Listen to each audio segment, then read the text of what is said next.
Day 166, Job 1 through 4. In the land of Uz there lived a man whose name was Job. This man was blameless and upright.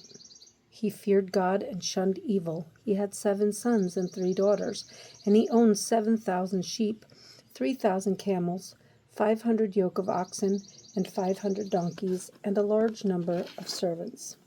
He was the greatest man among all the people of the East.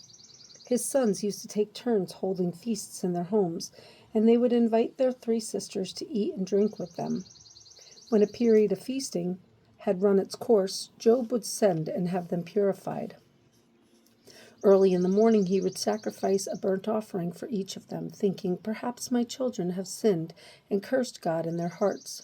This was Job's regular custom.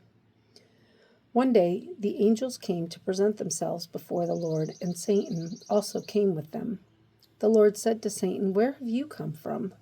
Satan answered the Lord, "From roaming through the earth and going back and forth in it." Then the Lord said to Satan, "Have you considered my servant Job? There is no one on earth like him. He is blameless and upright, a man who fears God and shuns evil." "Does Job fear God for nothing?" Satan replied. "Have you not put a hedge around him and his household and everything he has? You've blessed the work of his hands, so that his flocks and herds are spread throughout the land. But stretch out your hand and strike everything he has, and he will surely curse you to your face." The Lord said to Satan, "Very well then, everything he has is in your hands, but on the man himself do not lay a finger." Then Satan went out from the presence of the Lord. One day, when Job's sons and daughters were feasting and drinking wine at the oldest brother's house, a messenger came to Job and said, "The oxen were plowing, and the donkeys were grazing nearby, and the Sabeans attacked and carried them off. They put the servants to the sword, and I am the only one who has escaped to tell you." While he was still speaking, another messenger came to him and said, "The fire of God fell from the sky and burned up the sheep and the servants, and I am the only one who has escaped to tell you." While he was still speaking, another messenger came and said, "The Chaldeans formed 3 raiding parties and swept down on your camels and carried them off. They put the servants to the sword, and I am the only one who has escaped to tell you." While he was still speaking, yet another messenger came and said, "Your sons and daughters were feasting and drinking wine at the oldest brother's house, when suddenly a mighty wind swept in from the desert and struck the 4 corners of the house. It collapsed on them, and they are dead, and I am the only one who has escaped to tell you." At this, Job got up and tore his robe, and he shaved his head. Then he fell to the ground and worshipped and said, "Naked I came from my mother's womb, and naked I will depart. The Lord gave, and the Lord has taken away. May the name of the Lord be praised." In all of this, Job did not sin by charging God with wrongdoing. Job 2. On another day, the angels came to present themselves before the Lord, and Satan also came with them to present himself before him. And the Lord said to Satan, "Where have you come from?" Satan answered the Lord, "From roaming through the earth and going back and forth in it." Then the Lord said to Satan, "Have you considered my servant Job? There is no one on earth like him. He is blameless and upright, a man who fears God and shuns evil, and he still maintains his integrity, though you incited me against him to ruin him without any reason." "Skin for skin," Satan replied. "A man will give all he has for his own life. But stretch out your hand and strike his flesh and bones, and he will surely curse you to your face." The Lord said to Satan, "Very well then, he is in your hands, but you must spare his life." So Satan went out from the presence of the Lord and afflicted Job with painful sores from the soles of his feet to the top of his head. Then Job took a piece of broken pottery and scraped himself with it as he sat among the ashes. His wife said to him, "Are you still holding on to your integrity? Curse God and die." He replied, "You're talking like a foolish woman. Shall we accept good from God and not trouble?" In all this, Job did not sin in what he said. When Job's 3 friends, Eliphaz and the Temanite, Bildad the Shuhite, and Zophar the Naamathite, heard about all the troubles that had come upon him, they set out from their homes and met together by agreement to go and sympathize with him and comfort him. When they saw him from a distance, they could hardly recognize him. They began to weep aloud, and they tore their robes and sprinkled dust on their heads. Then they sat on the ground with him for 7 days and 7 nights. No one said a word to him, because they saw how great his suffering was. Job 3. After this, Job opened his mouth and cursed the day of his birth. He said, "May the day of my birth perish, and the night it was said, a boy is born. That day may it turn to darkness. May God above not care about it. May no light shine upon it. May darkness and deep shadow claim it once more. May a cloud settle over it.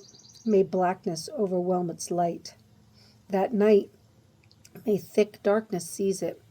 May it not be included among the days of the year, nor be entered in any of the months. May that night be barren. May no shout of joy be heard in it. May those who curse day curse that day. Those who are ready to rouse Leviathan. May its morning stars become dark. May it wait for daylight in vain, and not see the first rays of dawn. For it did not shut the doors of the womb on me to hide trouble from my eyes. Why did I not perish at birth, and die as I came from the womb? Why were there knees to receive me, and breasts that I might be nursed? For now I would be lying down in peace. I would be asleep and at rest with kings and counselors of the earth, who built for themselves places now lying in ruins, with rulers who had gold, who filled their houses with silver. Oh, why was I not hidden in the ground like a stillborn child, like an infant who never saw the light of day? There the wicked cease from turmoil, and there the weary are at rest. Captives also enjoy their ease. They no longer hear the slave drivers shout. The small and the great are there, and the slave is freed from his master. Why is light given to those in misery, and life to the bitter of soul, to those who long for death that does not come, who search for it more than for hidden treasure, who are filled with gladness and rejoice when they reach the grave? Why is life given to a man whose way is hidden, whom God has hedged in? For sighing comes to me instead of food. My groans pour out like water. What I feared has come upon me. What I dreaded has happened to me. I have no peace, no quietness. I have no rest, but only turmoil. Job 4. Then Eliphaz the Temanite replied, "If someone ventures a word with you, will you be impatient? But who can keep from speaking? Think how you have instructed many, how you have strengthened feeble hands. Your words have supported those who stumbled.